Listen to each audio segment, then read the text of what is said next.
హల్లెలూయా. అందరూ రెండు చేతులు హల్లెలూయా హల్లెలూయా హల్లెలూయా. బోలో యేసు మహారాజుకి, రాజుల రాజుకి, జగత్ రక్షకునికి, బోలో యేసు మహారాజుకి. ప్రియమైన దేవుని పిల్లారా, ఈరోజు కొన్ని మాటలు పరిశుద్ధ గ్రంథం నుండి మనం చూసి ప్రార్థన చేసుకున్నాం. అందరూ కూడా మీ మనస్సులో ఎటు పోనివ్వక, మీ ఆలోచనలు ఎటు పోనివ్వక దేవుని వాక్యం మీద మన మనస్సు నుంచి మనం దేవుని మాటలను శ్రద్ధగా విన్నాం. ఈరోజు మనం చూడబోయే వాక్యాంశం ఏంటంటే, దూరంగా ఉన్నది నీవా దేవుడా. మరొకసారి, దూరంగా ఉన్నది నీవా దేవుడా. కీర్తనల గ్రంథము 10వ కీర్తన 1వ వచనాన్ని నేను చదువుతాను, మీరు వినండి. 10వ కీర్తన 1వ వచనం. యెహోవా, నీవెందుకు దూరముగా నిలుస్తున్నావు?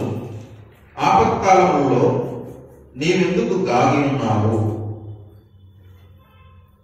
కీర్తనాకారుడు సూటిగా అడుగుతున్న మాట, దేవా, నీవు నాకు దూరముగా ఉన్నావు. నా జీవితంలో అనేక ఆపదలు ఉన్నాయి, అనేక శ్రమలు ఉన్నాయి, అనేక ఇరుకుల మధ్యలో నేను ఉన్నాను. ఈ సమయంలో నీవెందుకు తప్పించుకుంటున్నావు? నీవెందుకు చాటున ఉంటున్నావు? నీవెందుకు గోడ చాటుకు వెళ్ళిపోతాండావు, చెట్టు చాటుకు వెళ్ళిపోతాండావు, కనిపించకుండా ఉన్నావు, దూరంగా ఉన్నావు, నన్ను ఎందుకు చూడకుండా ఉన్నావు అని దేవుడి వాక్యం తెలియని వారు, అవగాహన లేని వారు మాట్లాడే మాట ఇది. హల్లెలూయా. ప్రియమైన దేవుని పిల్లరా, మనకు కూడా కొన్ని సందర్భాలు ఏమనిపిస్తుంది అంటే, కొన్ని విషయాలు విన్నప్పుడు, కొంతమంది గురించి వారి జీవితంలో జరిగిన సంఘటనలు మనం తెలుసుకున్నప్పుడు, వారు చెప్తున్నప్పుడు మనకేమనిపిస్తుంది అంటే, దేవుడు ఎందుకు ఇలా చేస్తా అంటాడు అంటే, దేవుడు దగ్గరగా లేడా? ఆ వ్యక్తి రోజంతా కష్టపడతాడు, దేవుడి మందిరానికి వస్తాడు, కానుకిస్తాడు, అతడు త్రాగుబోతు కాదే, తాగే అలవాటు అతనికి లేదే, తిరుగుబోతూ అతడు కాదే, లేదా పక్కింటి వారి జోలికి అతడు వెళ్ళడే, అతని జీవితంలో ఎందుకు ఇలాంటి కష్టాలు, ఎందుకు ఇంత బాధలు అని కొంతమంది గురించి లేదా మన జీవితాల్లో కూడా అనుకుంటా ఉంటాం. హల్లెలూయా. అంటే దేవుడు మనకు దగ్గరగా లేడనే మనం వాక్యము ఆలోచన చేస్తే, మత్తయి సువార్త చివరి వచనం మనం చూసినట్లయితే, యేసు ప్రభు ఆరోహణమై వెళ్తూ ఒక మాట అంటాడు. చదవండి, మత్తయి సువార్త 28వ అధ్యాయం చివరి వచనం. నేను మీకు ఏ సంగతులను ఆజ్ఞాపించితినో వాటినన్నిటినీ గైకొనవలెనని వారికి బోధించుడి. ఇదిగో నేను యుగ సమాప్తి వరకు సదాకాలం మీతో కూడా ఉన్నానని ఆయనతో చెప్పాను. ఆమేన్. హల్లెలూయా. నేను ఏ సంగతులను మీకు ఆజ్ఞాపించుతున్నో వాటిని మీరు అనుసరిస్తా ఉంటే, వాటిని మీరు బోధించిన ప్రకారం నడుచుకుంటూ ఉంటే, నేను ఎలా ఉంటాను? మీకు యుగ సమాప్తి వరకు సదాకాలం మీతో కూడా ఉంటానన్నాడు. హల్లెలూయా. ఇంకా కీర్తనలో అంటాడు, మీకు ఆపదలు కలిగినప్పుడు నేను మీకు సమీపంగా ఉంటానంటాడు. ఇలాంటి దేవుడు ఎందుకు మనకు సమీపంగా లేడనేసి కీర్తనకారుడు బాధపడతా అంటాడు. హల్లెలూయా. కారణం ఏంటంటే, ఆయన మనకు దూరంగా వెళ్ళలేదు. నా చిన్నప్పుడు నేను స్కూల్ చదివేటప్పుడు జీవన్ జ్యోతి అనే ఒక స్కూల్ ఉండేది. ఆ స్కూల్లో చదివాను నేను. 7వ క్లాసు వరకే ఉండేది. దాంట్లో అందులో ఒక లీడర్ ఉండేవాడు. ఆడి పేరు జోఫర్. ఆడొక పెద్ద లాఫర్ అని చెప్పచ్చు. ఎందుకంటే పైకి మాత్రం టీచర్ల దగ్గర, అంటే అందరికన్నా ఆ స్కూల్లో ఉన్న పిల్లలందరికన్నా పెద్దవాడుగా ఉంటాడు అనమాట. కొంచెం లావులో కానీ, హైట్ లో కానీ, వయసులో కానీ. అందుని బట్టి వాడిని పెద్దగా లీడర్ గా పెట్టారు. ఆడు స్కూల్లో మంచిగా టీచర్లు వచ్చారంటే మంచి పిల్లోడు, చాలా మంచి పిల్లోడు అన్నట్టు కనపడతాడు. కానీ పిల్లలందరినీ తిట్టడం, కొట్టడం, రకరకాలుగా ప్రవర్తించేవాడు. వాడికి చెడు అలవాటు కూడా ఉండేది. ఆడు ప్రతి వాడిని ఏదో ఒక రకంగా ర్యాగింగ్ చేస్తా, ఏదో ఒక రీతిలో బాధ పెడతా ఉండేవాడు. వాడికి బలం ఉంది కాబట్టి. ఒకసారి మాకు లీవ్ ఉంటే స్కూల్లో ఆడుకుంటా అంటే నా మీద గొడవకు వచ్చినాడు. నా మీద గొడవకు వచ్చేసరికి వాడు బలంగా ఉన్నాడు. కానీ వాడు ఏదో నన్ను కొట్టడానికి వస్తే తిట్టడానికి వస్తే నాకు కోపం వచ్చేది అంటే పక్కగా ఉండే వాళ్ళకి కోపం ఎక్కువ అనమాట. ఈ పక్కగా ఉండే వాళ్ళకి కానీ ఆ జబ్బుతో ఏదైనా ఏదైనా ఒళ్ళు సరిగా లేని వాళ్ళకి కోపం ఎక్కువ వస్తూ ఉంటది. బక్కలు కోపం ఎక్కువ, లాభం ఉండే వాళ్ళకి అంత కోపం రాదు. కాబట్టి నాకు కోపం ఎక్కువ, సన్నగా ఉన్నాను కదా, కోపం ఎక్కువ వచ్చేసి చంప మీద ఒకటి ఇచ్చేసరికి వాడు బలంగా ఉన్నాడు కదా, కొట్టిన తర్వాత భయం వచ్చేసింది, వాడు నన్ను కొట్టేస్తాడేమో అనేసి. వాడు కోపం వచ్చేసింది, కోపం వచ్చి కొట్టేదానికి వస్తే నేను పరిగెత్తుకుంటూ వచ్చేసిన. అంటే స్కూల్ మా వీధికి కొంచెం అటుగా ఉండేది అనమాట. తప్పించుకుని ఏం చేయాలంటే మా వీధిలో పరిగెత్తుకుంటూ వస్తున్నాడు, వాడు వెనకాల పరిగెత్తుకుంటూ వస్తున్నాడు. వాడు పెద్దోడు కాబట్టి నన్ను దగ్గరికి వచ్చి పట్టుకునేదానికి వచ్చేనాడు. నాకు టెన్షన్ వచ్చేసింది, అమ్మ కొట్టేస్తాడు అనేసి పరిగెత్తుకుంటూ వచ్చి ఇంక పట్టేసుకుంటాడు అనుకున్న టైంలో మా ఇంటి దగ్గర వచ్చేసాను. వచ్చేసరికి mummy daddy mummy daddy mummy daddy అని అరిచేసిన బలంగా. అరిచేసరికి మా అమ్మ నాన్న పరిగెత్తుకుంటూ బయటకు వచ్చినారు.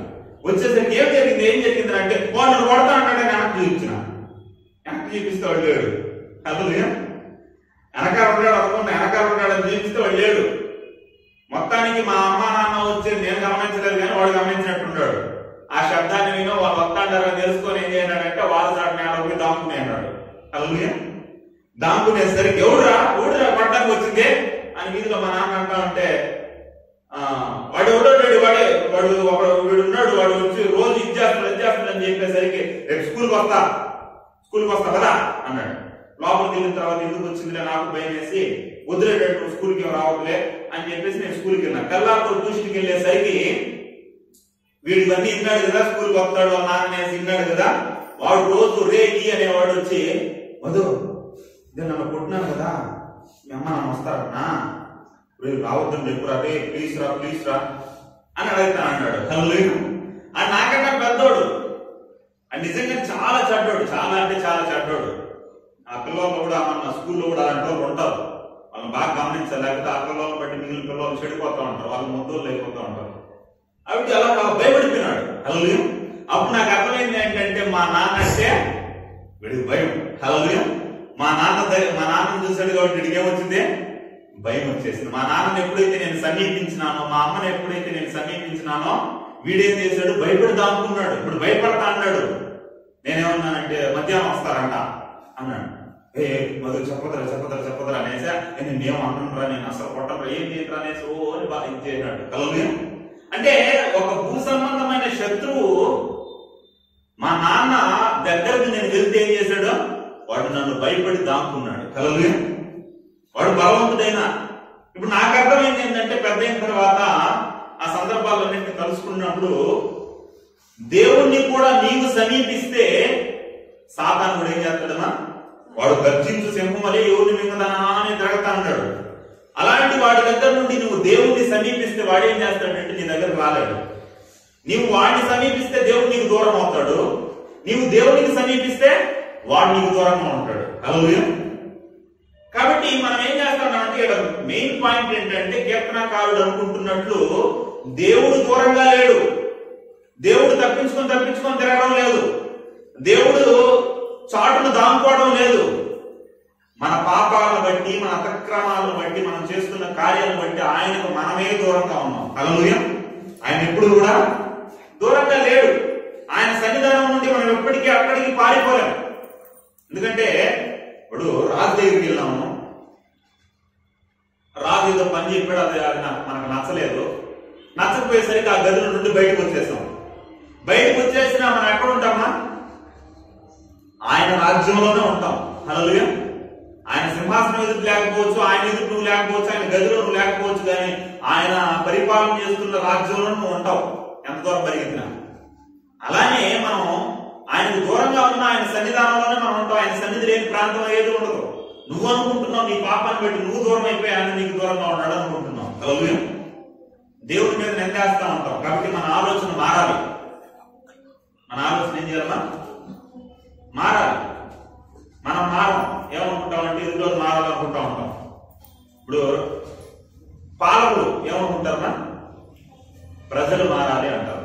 ఎవరు మారాలంట, ప్రజలు ఏమంటారు, పాలకులు మారాలండి అంటారు. అధికారులు ఏమంటారంటే సామాన్యుడు మారాలండి అంటాడు. సామాన్యుడి దగ్గరికి వెళ్ళిన సామాన్యుడు ఏమంటాడు, అధికారులు మారాలండి అంటారు.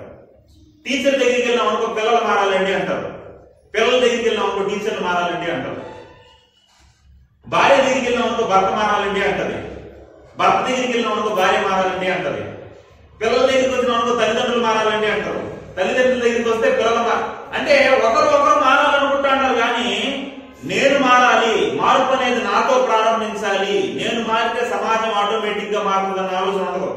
కాబట్టి ఎప్పుడు కూడా ఇతరుల మీద నిందేయడానికే చూస్తాం, హల్లెలూయా, ఇతరుల మీద ఇది చేయడానికే చూస్తాం. చూడండి ఆ భక్తుడు అలా ఆలోచిస్తా ఉంటాడు, దూరంగా ఉన్నాడు ఆయన నాకు. అందరూ కూడా అలానే అనుకుంటా ఉంటాం, హల్లెలూయా, ఆయన మనకు దూరంగా లేడు. ఒక వచనాన్ని మనం చూసినట్లయితే యెషయా గ్రంథం 29వ అధ్యాయం 13వ వచనం చూడండి. యెషయా గ్రంథం 29వ అధ్యాయం 13వ వచనం. ప్రభు ఇలాగ సెలవిచ్చి ఉన్నాడు, ఈ ప్రజలు నోటి మాటతో నా యొద్దకు వచ్చుచున్నారు, తమ హృదయమును ఆమేన్, హల్లెలూయా. మనమేమంటామంటే ప్రభువా నువ్వు తప్పించుకొని పోతున్నావు, మాకు కనిపించకుండా దూరంగా ఉన్నావు, మనకి మా సహాయం చేయకుండా ఆడా ఉన్నావు అని మనం అనుకుంటున్నాం. కానీ అసలు సంగతి ఏంటంటే మన హృదయాలే ఆయనకి దూరంగా ఉన్నాయి. పెదాలతో ఆయన కనపరుస్తా ఉన్నాం, ఎన్నో పెదాలు, కొన్ని చర్చలు, కొన్ని వేల పెదాలు, కొన్ని లక్షల పెదాలు ఆయన స్తుతిస్తా ఉన్నాయి. కానీ వాళ్ళ హృదయాలు ఎలా ఉన్నాయి? ఆయనకు దూరంగా ఉన్నాయి, హల్లెలూయా. కాబట్టి నీ హృదయాన్ని నువ్వు దూరంగా పెట్టుకో, నువ్వు దూరం అయిపోయేసి ఆయన మీద నేను నేరం మోపుతా ఉంటారు. కొంతమంది సేవకుల మీద నేరం మోపుతా ఉంటారు, వాళ్ళు తప్పు పెట్టుకొని. ఆ మధ్యకాలంలో బైబిల్లో మనం చూసినట్లయితే ఒక సంఘటన, ఒక వ్యక్తి ఒక పిల్లవాడిని ఏం చేస్తాడంటే మోసుకుంటా తీసుకొని వస్తాడు. ఎందుకు మోసుకుంటూ వస్తున్నాడంటే అతనికి మూర్ఛ జబ్బు. ఏం జబ్బునా? మూర్ఛ తెలుసు కదా, ఆ మూర్ఛ జబ్బు ఉంది అతనికి. ఫిట్స్ వచ్చేసి ఆడపడితే ఆడ పడిపోయాడు, నీళ్లు కనపడితే నీళ్ళలో పడిపోతాడు, అగ్ని కనపడితే అగ్నిలో పడిపోతాడు. అలాంటి ఫిట్స్ జబ్బు ఉంది కాబట్టి, అలాంటి ఫిట్స్ రోగం ఉంది కాబట్టి ఇతను ఎక్కడికి తీసుకుని వచ్చాడంటే మోసుకుంటా. అప్పటికే బరువు ఎక్కువైపోయినాడు, చిన్నోడు అయితే మోసేవాడు. ఇప్పుడు ఏమైనాడంటే ఆ జబ్బుతో ముదిరి మనోడు ఏమైపోయినాడంటే బాగా పెద్దవాడు అయిపోయినాడు. అతన్ని లేకదోడులాగా తయారైన అతన్ని మోసుకుంటా ఎక్కడికి వచ్చాడంటే యేసు ప్రభు యొక్క శిష్యుల దగ్గరికి తీసుకుని వచ్చాడు. శిష్యుల దగ్గరికి తీసుకుని వచ్చి వాళ్ళ ముందర పడుకోబెట్టి, అయ్యా మీరు యేసుక్రీస్తు భక్తులు కదా, మీరు యేసుక్రీస్తు శిష్యులు కదా, మీ గురించి చాలా విన్నాను నేను, కాబట్టి నా కొడుకు కోసం ప్రార్థన చేయండి మీరు అంటే. వీళ్ళేదో పెద్ద కింగుల్లాగా అక్కడ యేసు ప్రభు లేడు. యేసు ప్రభు రూపాంతరపు కొండ మీదకి వెళ్ళి అన్నాడు ముఖ్యమైన 3 శిష్యులు తీసుకొని. మిగిలిన శిష్యులు ఉంటారు కదా, వీళ్ళు ఆ ఇంట తిరుగుతూ అక్కడ వాళ్ళు చికెన్ బిర్యానీ, మటన్ బిర్యానీ మొత్తానికి ఏదో పెడితే మొత్తం కడుపు నిండా తిని, నోట్లు ఏలు పెడితే తగిలేటట్టు తిని అంటే దేవుడు చేస్తా ఉంటారు. ఇంకా ప్రార్థన చేయమంటే ప్రార్థనలో కూడా దేవుడు వస్తా ఉంటాయి. ప్రార్థన చేస్తా ఉంటారు కానీ వాడు మాత్రం బాగా, వాడు మాత్రం స్వస్థత పొందరా. ఇంక చివరికి ఏం చేయాలంటే చుట్టుకొని ఆ జుట్టు కొట్టుకొని తిప్పుతా అంటారు, రుబ్బు రోజు చెప్పినట్టు తిప్పుతా అంటారు. పోదయమా అనేసి కొంతమంది కొట్టుకుని చుట్టు పెడతా అంటారు. వాళ్ళ దయ్యం చివరికి ఏం చేయాలంటే ఒక పెద్ద బైబిల్ తీసుకొని వచ్చి తల మీదనే పెట్టాను కొడతానా, ఏ ప్రయోజనం లేదు. చివరికి ఆ తండ్రికి భయం వచ్చేసింది. వాడే జబ్బుతో బాధపడతా అంటే వీళ్ళు ఇంకా వాడి ప్రాణం తీసేటట్టు ఉన్నారు. బాబు మీకు ఒక దండం అని చెప్పి వాడిని మరలా మోసుకొని వెళ్తా ఉన్నాడు. కానీ ఇక్కడ యేసుప్రభు లేడు, హల్లెలూయా. యేసుప్రభు ఆ సమయంలో రూపాంతరం కొండ మీద నుండి కిందకు వస్తా ఉన్నాడు. వచ్చేసరికి యేసు ఇతడు కొనుక్కుంటూ వెళ్తున్నాడు. ఏం జరిగిందంటే, ఇది జరిగిందయ్యా, మీ శిష్యులు ఇలా చేశారు, మా కొడుకు ఇప్పటికే భారంగా నాకు తయారయ్యాడు.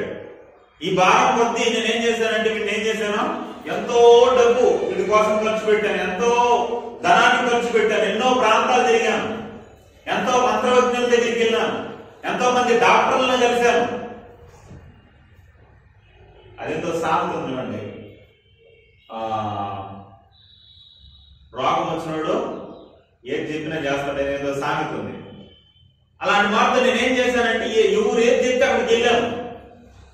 ఏం చెప్పినా నమ్మకాలు కాబట్టి ఎక్కడికి కొడితే అక్కడికి వెళ్ళాం, కానీ ఏ ప్రయోజనం లేదు. చివరికి శిష్యుల దగ్గరికి వస్తే చచ్చి అంత పని చేశారు వాళ్ళు అని చెప్పేసరికి చివరికి అంటున్నాడు, అతను ఏమంటున్నాడు తెలుసు, అక్కడ ఒక మాట మీకు రాయబడి ఉంటుంది ఏంటంటే, నీ చేత అయ్యా బోధకుడా, నీ చేతనైనా అది ఏదైనా అయితే అయ్యేటట్టుగా ఉంటే తను స్వస్థపరచు, నీ చేతన అయ్యేటట్టుగా ఉంటే తను స్వస్థపరచు, నీకేమైనా అవుతాదేమో ఇతని వల్ల ఇతను స్వస్థపరచడం, నీ వల్ల అయితే చెయ్యి అనేసి సాక్షాత్ యేసుక్రీస్తు ప్రభువు వారిని ఏమంటున్నాడు అంటే, నీకేమైనా చేత అవుతుందేమో చెయ్యి అన్నాడు.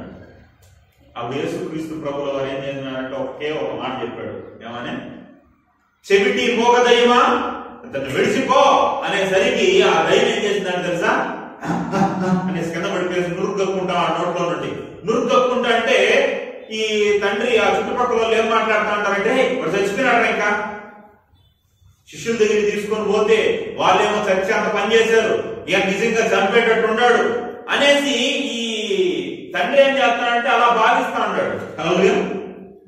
స్వస్థత హాస్పిటల్కి వెళ్ళినాడు, అక్కడే మాట్లాడాలా, మంత్రజ్ఞుల దగ్గరికి వెళ్ళినాడు, అక్కడే మాట్లాడాలా, ఆయుర్వేద దగ్గరికి వెళ్ళినాడు, అక్కడే మాట్లాడాలా, హోమియోపతికి వెళ్ళినాడు, అక్కడే మాట్లాడాలా, ఎక్కడ మాట్లాడిన వాడు ఎక్కడైతే స్వస్థత వస్తుందో అక్కడ సనగతా అన్నాడు, అక్కడ కొనగతా అన్నాడు. నీ చేతనైతే ఏదైనా చూద్దాం అన్నట్టు ఆయన ముందర మాట్లాడుతూ ఉన్నాడు. అతని మీద దేవుడి మీద నింద వేయాలనుకుంటున్నాడు. కానీ యేసుక్రీస్తు అతని మనసును అర్థం చేసుకొని ఏం మాట్లాడాల, అయ్యా ఇప్పుడు ఏం చేస్తాను ఇతన్ని దయ్యమో వదిలిపెట్టి వెళ్తాంది, ఈ చెవిటి మోగ దయ్యం ఇతను వదిలిపెట్టి వెళ్తే ఏం చేస్తానంటే అతన్ని గెలగెలలాడిస్తా ఉంది. హల్లెలూయా అని సాధుకత్వంతో మంచితనంతోనే చెప్పాడు.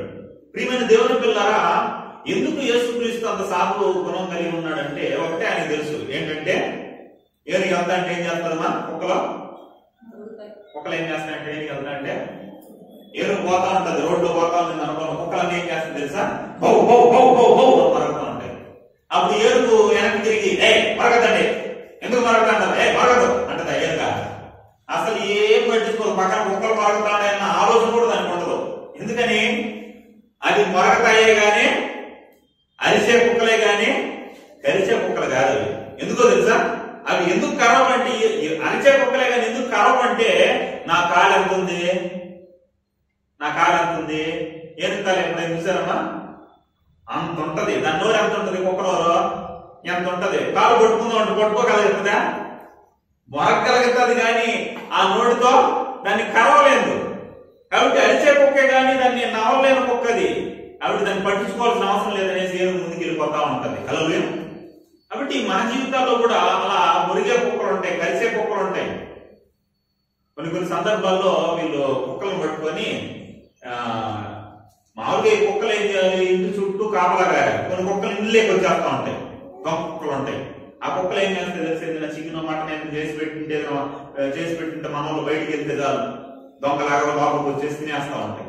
అలాంటి కుక్కలు ఏం చేస్తారంటే కొంతమంది నొలక మంచం ఉంటది కదా, ఆ కుక్కని దా అనేసి కుక్కను పిలిచి అది వచ్చిన వెంటనే నొలక మంచం వేస్తారు. దాని మీద నొలక మంచం వేసి ఏం చేస్తారంటే ఆ నొలక మంచం సందుల్లో ఉండే దాని చెవులు దాని తోక పట్టుకొని కత్తి తెచ్చి చక్కగా కోసేస్తారు.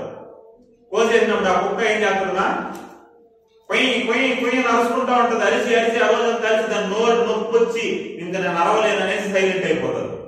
ఎందుకు అలా చేశారంటే, దాని తోక ఎందుకు కోసారు, దాని చెవులు ఎందుకు కోసారంటే, ఇంటి చుట్టూ కాపలా కాయాల్సిన కుక్క ఇంటి పైకి ఎక్కుతాంది, ఇంటిలోకి వస్తాంది. హల్లెలూయా.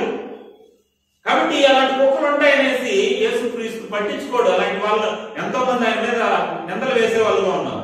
కాబట్టి ఇప్పుడు మనం కూడా అలానే అనుకుంటాం, ఏమని, ఆయన మాకు దూరంగా ఉన్నాడు, మా కష్టాలు ఆయన మమ్మల్ని పట్టించుకోలేదు, మా బాధలు ఆయన మమ్మల్ని పట్టించుకోవడం లేదు, మాకు సమీపంగా లేడు, మాకు సహాయం చేయలేదు, అంత ఆయన తప్పే అని అనుకుంటున్నాను. వాక్యం చెప్తాంది, వాళ్ళ పెదవులతో నన్ను కనపరుస్తున్నారు కానీ వాళ్ళ హృదయం ఎలా ఉంది, నాకు దూరంగా ఉంది. నేను దూరంగా లేను, వాళ్ళే దూరంగా ఉన్నారు. హల్లెలూయా. కాబట్టి మీలో ఎవరైనా ఆయనకు దూరంగా ఉన్నారేమో, ప్రియమైన దేవుని పిల్లలు, ఆయన దూరంగా ఉన్నాడని మీరు దూరంగా వెళ్ళిపోతాడారేమో.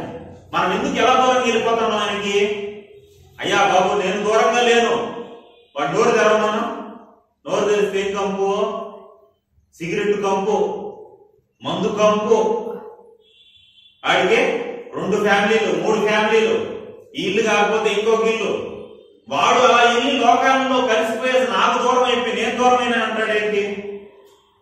ఒకసారంట ఒక పెద్ద మీటింగ్ లో పాస్టర్ గారు వాక్యం చెప్తా ఉన్నారు. వాక్యం చెప్తూ ఆయన ఆ రోజు తీసుకున్న ప్రసంగానికి ముఖ్య అంశం, వాక్య అంశం ఏంటంటే యోహాను సువార్త 3:16.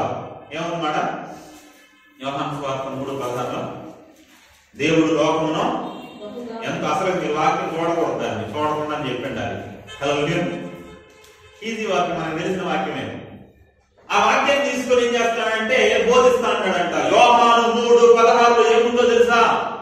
కాబట్టి ఈ 3 యోహాను ఈ విధంగా దేవుడు మనల్ని ప్రేమించాడు.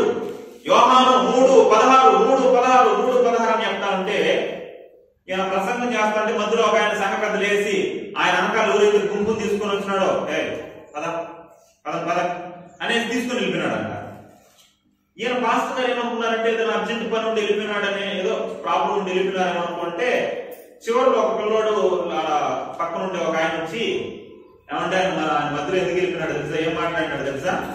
ఇతనికి ఎందుకు అసలుకి, ఎవరికి ఇతనికి ఎందుకు ఫస్ట్ ఫ్యామిలీ ఉంటే సెకండ్ ఫ్యామిలీ ఉంటే థర్డ్ ఫ్యామిలీ ఉంటే ఇతనికి ఎందుకు వాక్యం చెప్పుకొని వెళ్ళిపోవాలి, ఇతనికి ఎందుకంటే అన్నాడండి.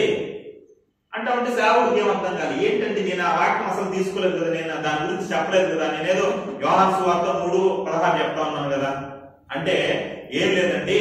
అతని పేరు ఏం పేరు తెలుసా? యోహాను. ఏం పేరు? అతని పేరు యోహాను. అతనికి ఎంతమంది భార్యలో? 3 భార్యలు. ఎంతమంది భార్యలో? 3 భార్యలు. ఎంతమంది పిల్లలు? 16 మంది పిల్లలండి. అందుకే మీరు యోహాను మరీ నొక్కి యోహాను 3:16 అంటామంటే అతని గురించి అనుకుని ఇంటికి వెళ్ళిపోయినాడండి అన్నాడంట. హల్లెలూయా. అంటే దేవుడి వాక్యం ఎలా అయినా మాట్లాడుతుంది అనమాట. ఇతనికి తెలియదు దేవుడి వాక్యం అలా అతనితో మాట్లాడుతుందని. అందుకే వాక్యం ఎలాంటిదంట? ఎటువంటి ఖడ్గం కన్నా 2 అంచులు కలిగిన ఎటువంటి పదునైన ఖడ్గం కన్నా పదునైంది. హల్లెలూయా. అది ఎలా అయినా కోసేస్తుంది, అటు కోసేస్తుంది, ఇటు కోసేస్తుంది. కాబట్టి పాపాన్ని ఒప్పుకోకుండా విడిచిపెట్టకుండా మనం దూరం అయిపోతున్నాం, కానీ ఆయన మనకు దూరం కాలేదు, ఆయన మనకు సమీపంగా ఉన్నాడు. హల్లెలూయా. కాబట్టి దేవుని వాక్యం ద్వారా మనం సమీపంగా మారాలి, మనం నడుము కట్టుకోవాలి, మన మనస్సును కట్టుకోవాలి, ఆయన సన్నిధానంలో స్థిరంగా నిలబడడానికి తీర్మానం తీసుకోవాలి. హల్లెలూయా. కాబట్టి మనం ఆశీర్వదింపబడాలి 2022వ సంవత్సరంలో. అంటే ఆయన నీకు సమీపంగా ఉండాలంటే ఎవరి మనస్సు ఆయన మీద అనుకుంటుందో వాడిని ఏం చేస్తాడంటే దేవుడు పూర్ణ శాంతి కలిగిన వాడిగా చేస్తాడంట. హల్లెలూయా. కాబట్టి మన జీవితాల్లో శాంతి కలిగి ఉండాలి అంటే ఆయన మీద మనం అనుకోవాలి, ఆయనకు మనం సమీపంగా ఉండాలి. ఆయనతో మనం ఉన్నప్పుడు మన మనస్సు ఆయన మీద ఉంటుంది. హల్లెలూయా. మీకు ఎగ్జాంపుల్ గా మీకు అర్థమయ్యేటట్టు చెప్తాను, ఒక ప్రాక్టికల్ గా మీకు చేసి చూపిస్తాను. ఒక వ్యక్తిని మనం ఎక్కువగా కలుసుకుంటా, రాసుకుంటా, పూసుకుంటా ఉన్నాము, అతనికి దగ్గరగా ఉన్నాం అనుకో, మనం ఏం చేస్తామంటే మన మనస్సు అంతా అతని మీదకి వెళ్ళిపోతుంది, మనం అతని వైపు అట్రాక్ట్ చేయబడతాం, అతను లేకపోతే ఇంక ఉండలేమనిపిస్తుంది. హల్లెలూయా. ఉదాహరణకి మీకు ప్రాక్టికల్ గా చేసి చూపిస్తాను. నేను చెప్పినట్టు చేయండి. మీరు ఒక 20 సెకండ్లు మీ కళ్ళు మూసుకొని మీ చేతులు ఏం చేస్తారంటే ఇలా తీసుకొని ఇలా ఇలా ఇలా అనుకున్నాం. ఎన్ని సెకండ్లు?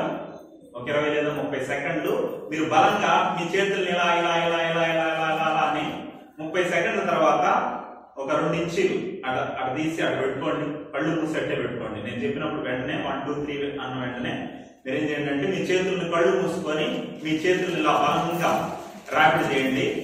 నేను ర్యాపిడ్ చేస్తాను అన్న తర్వాత మీ చేతుల్ని 2 ఇంచీలు అక్కడ తీసి అక్కడ పెట్టుకోండి. మీకేమనిపిస్తుందో నాకు చెప్పాలి. ఓకేనా? రెడీ? 1 2 3 అందరూ చేయాలి. కళ్ళు మూసుకోండి అందరూ. రెడీ? 1 2 3 స్టార్ట్.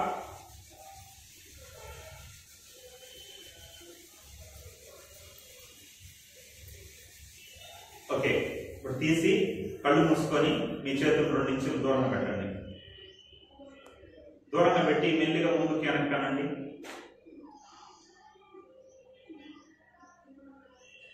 ముందుకి వెనక్కంటే ఎలా అనిపిస్తుందమ్మా? ముందుకి వెనక్కంటే ఎట్లా అంటున్నారు మీరా? ఎట్ట కాదు, ఎట్లా ఎలా అనిపిస్తుంది మీ చేతిలో? ఏమనిపిస్తుందమ్మా? ఒక రకమైన దాంట్లో ఏదో మీకు తెలియని ఒక అనుభూతి కలుగుతుంది. అంటే మీ చేతులు ఏం చేస్తానంటే ఒకదాన్ని ఒకటి ఆకర్షించుకుంటాను. అంటే ఒకదానికి ఒకటి రాపిడి కలిగినప్పుడు ఏమవుతుంది? ఆటోమేటిక్ గా కలిసి ఉన్నప్పుడు, ఇది రాపిడి కలిగి ఉన్నప్పుడు ఏమవుతుందంటే చేతులు ఒకదానికి ఒక మధ్యలో సంబంధం ఏర్పడుతుంది. ఇది శరీరానికి ఉండే గుణం. హల్లెలూయా. అందుకే ఒకరినొకరు రాసి పూసుకుంటా ఉంటారు కొంతమంది ప్రేమికులు కానీ, కొంతమంది ఇష్టలు. అందుకే వాళ్ళు వదిలిపెట్టి ఉండలేకపోతా ఉంటారు. ఇప్పుడు నువ్వేం చేయాలంటే దేవునితో రాసుకోవాలి, దేవునితో కలిసి ఉండాలి, నీ హృదయం ఆయన మీద అనుకోవాలి. హల్లెలూయా. అప్పుడు ఆటోమేటిక్ గా నువ్వేం చేస్తావంటే ఆయన లేకుండా ఉండలేదు. Praise the lord. హల్లెలూయా.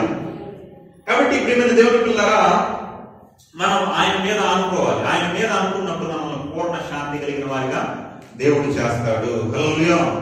2021 వరకు మనం ఏం చేస్తామంటే ఆయన ఇచ్చిన సమయాన్ని వ్యర్థపరిచామేమో, ఆయనకి దూరంగా మనం జీవించామేమో, దూరంగా జీవించి ఆ కాలాన్ని వృధాపరిచామేమో, ఆయన బాధ పెట్టామేమో.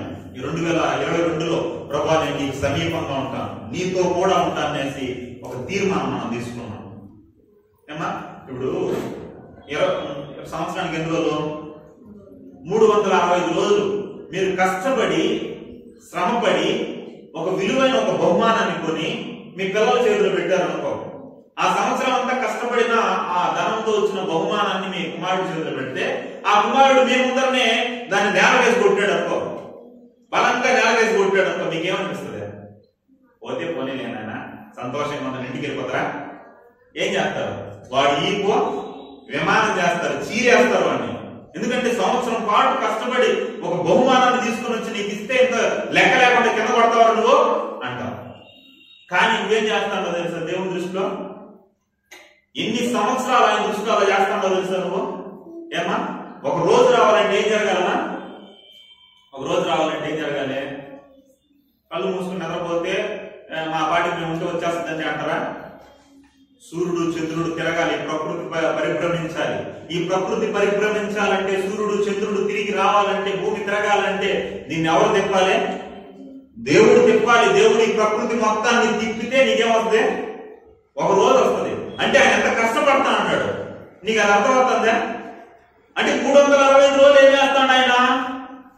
కునుకగా నిద్రపోక ఈ ప్రకృతిని తిప్పతా అన్నాడు, చీకటిని పగలుని నీకు వాతావరణాన్ని రప్పిస్తా అన్నాడు, దాన్ని తీసుకుని పోతా అన్నాడు, ఇవన్నీ చేస్తా అన్నాడు. ఇంత కష్టపడి సంవత్సరాన్ని నీ చేతిలో పెడితే లెక్క లేకుండా నువ్వు లోకానుసారంగా దాన్ని ఖర్చు పెడితే ఆయనకి ఎంత బాధ.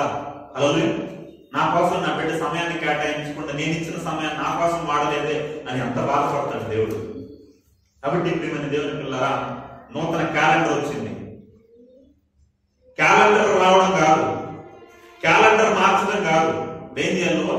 ఈ సంవత్సరం నీ క్యారెక్టర్ మార్చుకోవాలి. ఏం మార్చుకోవాలి? మన క్యారెక్టర్ మారకపోయినా ప్రాబ్లం లేదు. ఏం మార్చుకోవాలి? మనం క్యారెక్టర్ మార్చుకోవాలి.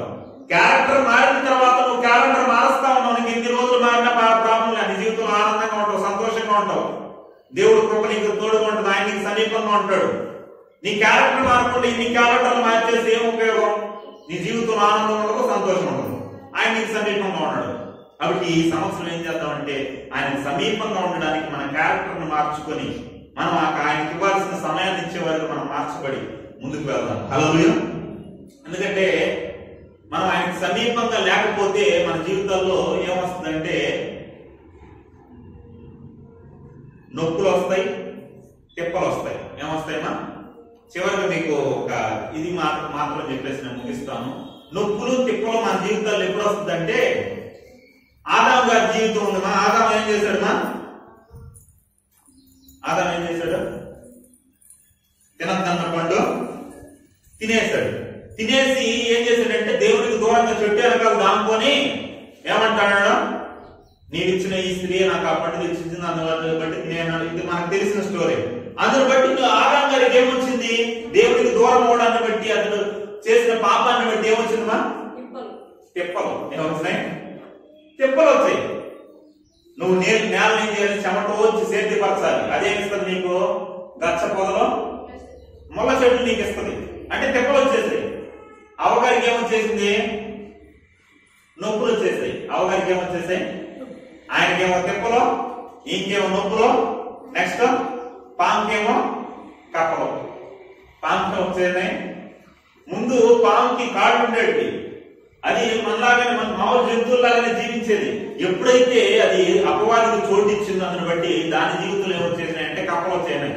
నువ్వు నేల మట్టి తినాలి, ఇలా పాములాగా నువ్వు బ్రతకాలి, హల్లెలూయా. కాబట్టి ఆదాంకేమో తిప్పలు, అవ్వకేమో నొప్పులు, పాముకేమో కప్పలు. ఎందుకు? దేవునికి దూరం అయ్యారు కాబట్టి. హల్లెలూయా. కాబట్టి మనం ఆయన సమీపంగా ఉండడానికి ఈరోజు ఒక తీర్మానం మనం తీసుకున్నట్లయితే నీ జీవితాల్లో ఉన్న తిప్పలైన నొప్పులైనా వాటిని తీసివేయడానికి ఆయన సమర్థుడు. హల్లెలూయా. అన్ని అనుకూలంగా ఉంటాయి కదా మాకు. ఆయన కొంచెం దూరమైనప్పుడు మాకు బాగానే ఉన్నామే, బాగానే ఉండొచ్చు. కొంచెం దూరమైనప్పుడు బాగానే ఉండొచ్చు. తర్వాత ఏ సిచ్యువేషన్ మారుతుందంటే నీకున్న పరిస్థితులన్నీ తారుమారైపోతాయి. నోవా ఏం చేశాడు? మన దేవునికి దూరంగా ఆయన నువ్వు నినేవేకి పోమంటే ఏం చేశాడు? తర్షీషుకి పారిపోతాడు. తర్షీషుకి పారిపోతాడు ఎలా ఉంది? యొప్పేకి వెళ్ళినాడు. యొప్పేలు ఏం జరిగింది? వెంటనే వాడ దొరికింది. అతడు దేవునికి దూరంగా పారిపోతుంటే వాడ అనుకూలంగా దొరికింది. అబ్బా అనుకూలంగా వాడ దొరికేసింది. తర్వాత అందులో టికెట్ కూడా దొరికింది. అంటే ఇతడు దేవునికి దూరం అయ్యేటప్పుడు అన్ని అనుకూలంగానే ఉన్నాయి, బానే ఉంది పరిస్థితి. కానీ ఆ ఓడలో ప్రయాణం చేస్తున్నప్పుడు చివరికి ఏం జరిగిందమ్మా? ఆ ఓడ మునిగిపోయే పరిస్థితి, అందులో ఉన్న ఆహారాన్ని పారవేయాల్సిన పరిస్థితి, వాళ్ళు చేయాల్సిన పని కన్నా ప్రయత్నం కన్నా ఎక్కువ చేయాల్సిన పరిస్థితి, వాళ్ళ కష్టాన్ని ఎక్కువ వెచ్చించాల్సిన పరిస్థితి. ఆ పడవను కంట్రోల్ చేయలేకపోయారు. అవును, చివరికి తిప్పల్లో పడ్డాడు యోనా గారు.